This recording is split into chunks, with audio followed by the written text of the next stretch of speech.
Now, at the start of 2025, investors expected US stocks and the dollar to outperform, driven by Trump administration policies.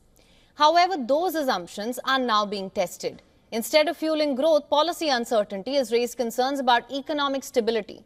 The S&P 500 gained 1% this year compared to a 7% rise in global stocks. Meanwhile, the US dollar slipped 3% from its January peak.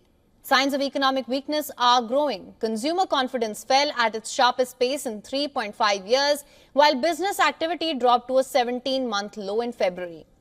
The downturn is partly driven by faltering mega-cap tech stocks. The Magnificent 7 ETF has dropped over 10% since December, with Nvidia's latest earnings raising concerns over margins. AI competition from China is also weighing on valuations.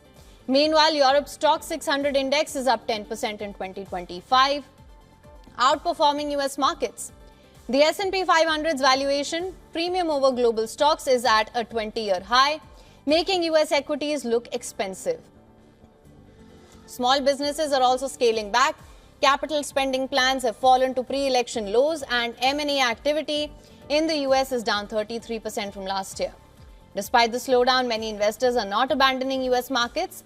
While risk of a recession remains low, the economic impact of Trump's policies may take time to materialize. However, if weak data persists, the US exceptionalism narrative could fade, pressuring the dollar and stocks further. Some investors are already shifting towards European equities, citing stronger than expected corporate profits.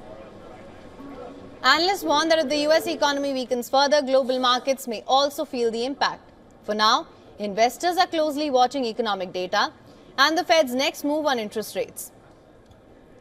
For latest news, download the WION app and subscribe to our YouTube channel.